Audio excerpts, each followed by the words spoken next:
సుధాకర్ రెడ్డి మరణం పేదలు బహుజనులు రాజకీయాల శ్వాసగా పిలుచుకునే ప్రతి ఒక్కరికి తీరని లోటు అని సీఎం రేవంత్ రెడ్డి అన్నారు. సిపిఐ రాష్ట్ర కార్యాలయంలో శుక్రవారం సుధాకర్ రెడ్డి పార్థివ దేహానికి సీఎం రేవంత్ నివాళులర్పించారు.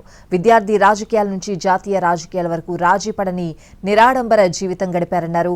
అధికారం ఉన్నా లేకున్నా తన సిద్ధాంతాలను ఎప్పుడూ వీడలేదని సీఎం రేవంత్ రెడ్డి కొనియాడారు. డిప్యూటీ సీఎం భట్టి విక్రమార్క కూడా శుక్రవారం పార్థివ దేహానికి నివాళులర్పించారు. గొప్ప నాయకుడిని కోల్పోయామని అన్నారు. సురవరం సుధాకర్ రెడ్డి గారు ఈరోజు మనందరి నుంచి దూరం అయినటువంటి ఈ పరిస్థితుల్లో స్వతత్వ హృదయంతో వారికి ఘనమైనటువంటి నివాళులు అర్పించడమే కాకుండా వారి ఆత్మకు శాంతి చేకూరాలని భగవంతుని ప్రార్థిస్తూ ఉంటాము. అట్లాగే వారు విద్యార్థి దశ నుంచి ఏఎస్ఎఫ్ఐ నాయకుడు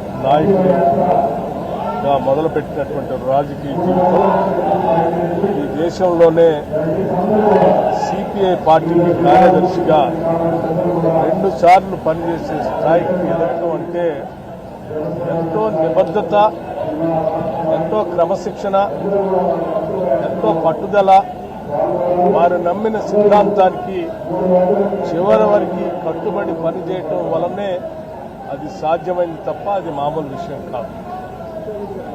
తెలంగాణ ఒక మారుమూల గ్రామంలో వ్యవసాయ కుటుంబంలో పుట్టినటువంటి సురవరం సుధాకర్ రెడ్డి గారు చిన్ననాటి నుంచే ప్రజల పక్షాన నిలబడి ప్రజల పౌర హక్కుల గురించి, వారి జీవితాల్లో మార్పు రావాలని, జీవన స్థితిగతులు మెరుగుపడాలని వారి చివరి వరకు పోరాటం చేసినటువంటి విషయం మనందరికీ స్ఫూర్తిదాయకం.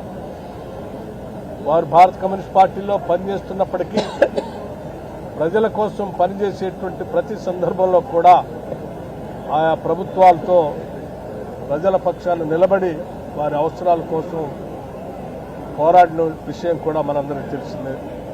ఆనాడు 2004 కంటే ముందు విద్యుత్ పోరాటాల్లో కాంగ్రెస్ పార్టీతో కలిసి పెద్ద ఎత్తున పోరాటం చేయటమే కాకుండా ఈ రాష్ట్ర ప్రజల కోసం ఆనాటి కాంగ్రెస్ ప్రభుత్వాల ద్వారా తీసుకొచ్చిన అనేక సంక్షేమ కార్యక్రమాల్లో వారి ఆలోచనలు కూడా పొందుపరిచి తీసుకొచ్చిన విషయం కూడా మనందరం ఈరోజు గమనం చేసుకోవాల్సిన అవసరం ఉంది.